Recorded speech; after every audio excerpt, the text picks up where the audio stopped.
Prepare to be haunted by the unsettling history hidden behind the seemingly harmless nursery rhyme, Goosey Goosey Gander. What appears at first to be a playful children's chant may in fact conceal a legacy of persecution, secrecy, and violence. Welcome back to the Silent Lodge. If you enjoy uncovering the darker side of history and language, don't forget to subscribe for more deep dives like this one. The most common version of the rhyme is short and strange. Goosey goosey gander, where shall I wander? Upstairs and downstairs and in my lady's chamber. There I met an old man who wouldn't say his prayers. So I took him by his left leg and threw him down the stairs. On the surface, it seems nonsensical. Some versions even end with playful lines about the stairs cracking, an injured back, and ducks quacking. But beneath this light-hearted facade, historians believe the rhyme hides references to one of the darkest periods of English history. The old man in the rhyme is often thought to represent a Catholic priest living in Protestant England. The mention of left leg may not be random. It could be a coded allusion to left-footer, a term used to describe Catholics. And the violent act of dragging him and throwing him downstairs may echo the brutal fate that awaited many priests who were caught practicing their forbidden faith. To understand this, we must go back to the reign of King Henry VIII. His decision to break from the Catholic Church in Rome after being denied an annulment set in motion centuries of religious conflict. By making himself the head of the Church of England, Henry effectively outlawed Catholic practices and priests who remained loyal to Rome. Under his daughter, Elizabeth I, this persecution intensified. Catholic priests who dared to set foot on English soil risked charges of high treason. Their punishment was death, and those who sheltered them also faced ruin, confiscation of property, imprisonment, and sometimes execution. Families determined to keep their faith alive went to extraordinary lengths to protect priests. Their homes became secret strongholds, with hidden compartments and false walls built to hide clergy from searches. These spaces became known as priest holes. A priest hole was often no larger than a crawl space. Imagine a man crammed inside, unable to move, waiting in silence as armed officials scoured the home. Without sanitation, light, or fresh air, the hiding place itself could become a death trap. Some priests suffocated in these tomb-like spaces, while others starved when searches dragged on for days. Priest hunters, driven by both religious zeal and financial reward, made it their mission to uncover these refugees. They stormed homes, tore through rooms, and followed whispers from informants. The rhyme's line, upstairs and downstairs and in my lady's chamber, eerily mirrors the invasive searches these men conducted, leaving no part of the house untouched. One chilling story comes from a 16th century estate later renovated in the 20th century. Workers discovered a hidden chamber sealed behind walls, and inside were skeletal remains, believed to be those of a priest who never made it out. The rhyme's sinister imagery of dragging someone by the leg and throwing them downstairs may represent the violence of capture and execution. Once caught, priests faced not only imprisonment, but also torture. Refusing to take the oath of supremacy, which acknowledged the monarch instead of the pope as head of the church, sealed their fate. Thus, what sounds like a nonsensical rhyme recited in nurseries may in fact carry echoes of a period marked by fear, secrecy, and brutality. Priest hunters became a dreaded presence across England during the late 16th and early 17th centuries. These men were often ordinary citizens promised wealth and prestige if they could expose hidden clergy. Their motivation was fueled by both religious conviction and the lure of payment. They relied on an intricate web of informants, neighbors, servants, even children could be persuaded to betray a household harboring a priest. Whispers carried swiftly, and once suspicion arose, the hunter's knock could come at any hour of day or night. When raiding a home, they left no stone unturned. They stomped through bedrooms, storage rooms, and kitchens, tearing down paneling, tapping on walls, and searching for any irregularity that might conceal a secret chamber. The rhyme's words, "Upstairs and downstairs and in my lady's chamber," take on a chilling new dimension when read in this historical context. Families loyal to their faith devised increasingly clever hiding places. Some priest holes were built behind chimneys, disguised as cupboards or hidden beneath staircases. A few were so sophisticated that they included air vents and ways to pass food without drawing suspicion, but most were unbearably harsh. Imagine being wedged in total darkness for days, unable to stretch your legs, trembling at every sound above. The silence was deafening, and each creak of the floorboards could mean discovery. Tragically, not all priests survived these hiding places. Some suffocated when the small compartments were sealed too tightly. Others perished from dehydration or hunger while searches dragged on. These deaths were silent and slow, contrasting sharply with the violent imagery of being hurled downstairs in the rhyme, but equally horrifying. When priests were discovered, their fate was grim. Many were dragged into custody and imprisoned in notorious places like the Tower of London. Interrogators demanded they swear loyalty to the monarch by taking the oath of supremacy. Refusal was treated as treason. Those who resisted faced torture. The rack stretched their bodies until joints dislocated.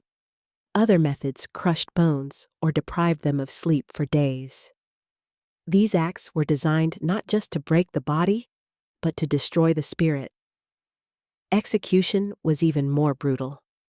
The standard sentence for treason was to be hanged, drawn, and quartered, a punishment so gruesome that it echoed through the nation as a warning to others. The rhyme's violent undertones may have been a subtle nod to these punishments, a dark reminder disguised in verse. Yet history complicates the tale. The earliest known printed version of Goosey Goosey Gander appears in 1784, decades after the height of priest hunting.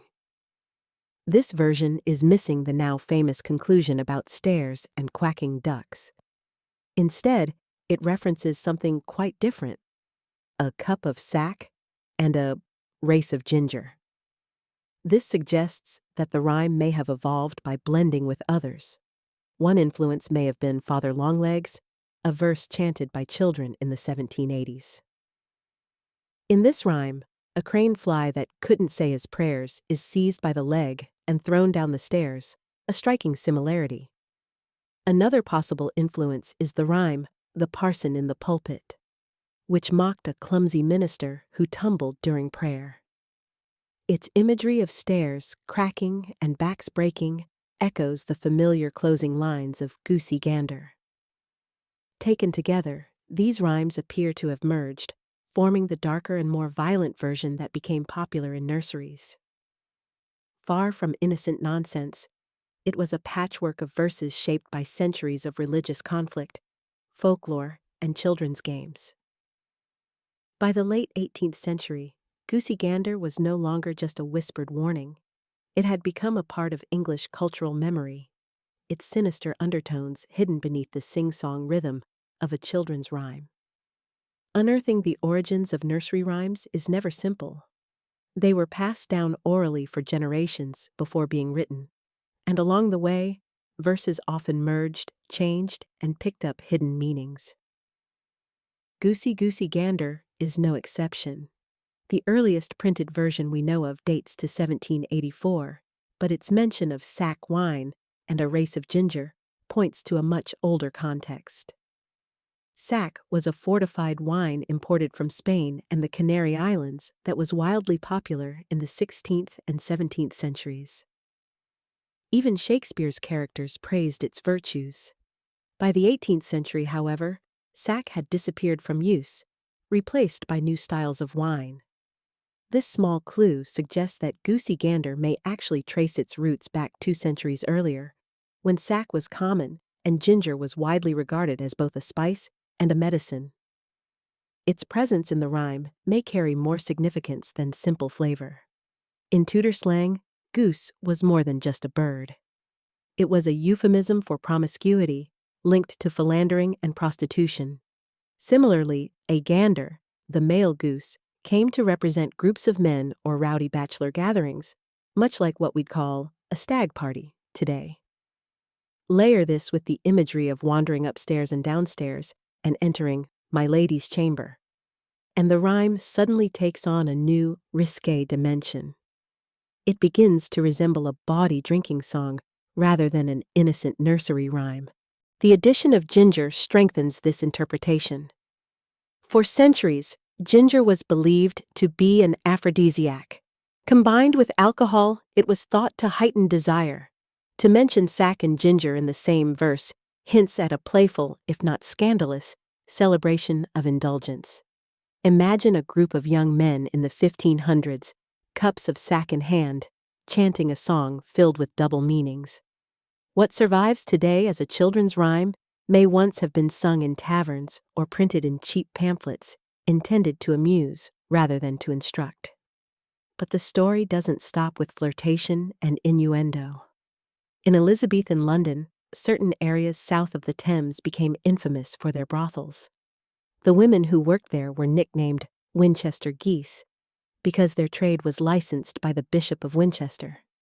These women lived on the margins of society, denied church burials when they died. Many were laid to rest in what is now known as Crossbones Graveyard, a haunting memorial site in South London.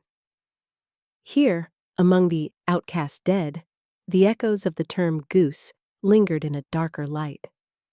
The phrase "bitten by a goose" was also common during the 16th century. But it didn't mean a playful nip. Instead, it was a euphemism for the sores and lesions caused by sexually transmitted infections, an ever-present danger in the brothels of the time. When viewed through this lens, Goosey Gander could be read as more than a religious allegory. It becomes a reflection of society's vices, men wandering foolishly, drinking, consorting with prostitutes, and suffering the consequences. This interpretation paints the rhyme not as a warning against disobedience, but as a satirical commentary on morality, disease, and indulgence. A rhyme that traveled from the taverns to the nursery, carrying its unsettling undertones along the way. By the 17th century, Goosey Gander may have carried yet another meaning. In slang of the time, a goose could also describe someone foolish, while to gander meant to wander about aimlessly. Combined with the rhyme's imagery of roaming upstairs and downstairs, it begins to sound like a tale of drunken misadventure. Alcohol was a central part of English social life. Songs and rhymes often celebrated wine, ale, and the chaos that came with overindulgence. When sack wine and ginger appear in the early versions of Goosey Gander, they may not be random at all. They may have been a playful nod to the kind of tipsy wanderings that left men stumbling from chamber to chamber. This lighter interpretation doesn't erase the rhyme's darker possibilities. Instead, it shows how nursery rhymes often absorbed multiple layers of meaning. To some, the verses mocked Catholics and recalled the brutal hunts for priests. To others, it was a bawdy drinking song filled with innuendo. And to children, stripped of its context, it was just another chant passed around the nursery. That complexity is what makes Goosey Gander so fascinating. Unlike simple rhymes about sheep or cows, it contains echoes of persecution, hints of sexuality, and traces of satire. Its survival through the centuries may be due to its ability to mean different things to different people. The haunting connection to the Winchester Geese remains one of its most chilling associations. These women, driven into sex work by poverty, were granted licenses to operate by religious authorities, yet denied the dignity of a Christian burial. Their resting place at Crossbones Graveyard stands today as a stark reminder of those excluded from society. To sing of geese in a rhyme, whether knowingly or not, may have carried echoes of their plight. The idea of wandering into my lady's chamber might have been more than playful. It could reflect the dangerous transactions of London's brothel districts. Adding to this is the line about wouldn't say his prayers. To some, it's a jab at priests who clung to Latin rather than English liturgy. To others, it may symbolize someone too drunk or sinful to utter their prayers at all. Either way, the refusal marks defiance, punished swiftly in the rhyme by a violent shove down the stairs. When we step back, Goosey Gander becomes a patchwork quilt of meanings. Religious conflict, bawdy humor, social critique, and drunken antics, all stitched together over centuries of oral tradition. What started as satire or innuendo eventually softened into a nursery rhyme, its darker origins forgotten by the children who repeated it. And yet, once uncovered, those origins reveal a side of history rarely taught in classrooms. They remind us that nursery rhymes are not always innocent. Sometimes they are coded messages, veiled criticisms, or echoes of suffering buried beneath cheerful rhythms. So next time you hear the chant of Goosey Goosey Gander, remember the hunted priests, the bawdy taverns, and the outcast geese of South London. Its verses may seem light-hearted, but its past is heavy with shadows. If you've enjoyed uncovering the disturbing truths behind this rhyme, be sure to subscribe to the Silent Lodge. Together, we'll continue exploring the hidden, haunting histories that lurk behind the words we think we know. Until next time, wander carefully.